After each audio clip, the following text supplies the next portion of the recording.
Mayiladuthurai collector அலுவலகத்தில் விவசாயிகள் குறைதீர் கூட்டம் டிஆர்ஓ உமா மகேஸ்வரி தலைமையில் நடைபெற்றது. அப்போது விவசாயிகள் பயிர் சேதங்கள் குறித்து வருவாய்த்துறையினர் கணக்கீடு செய்யும் பணிகள் துவங்கவில்லை என குற்றம் சாட்டினர். சேதமடைந்து முளைத்த நெற்பயிர்களை காட்டி நடவடிக்கை எடுக்க கோரி கோஷமிட்டு வெளிநடப்பு செய்தனர். கலெக்டர் அலுவலக வாயிலில் முளைத்த நெற்பயிர்களுடன் ஆர்ப்பாட்டத்தில் ஈடுபட்டனர்.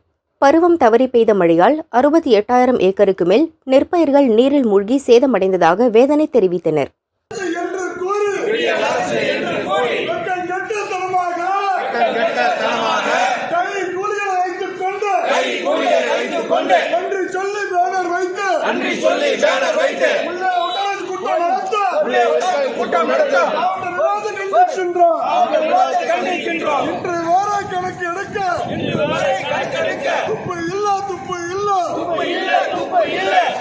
மாவட்ட நிர்வாகமே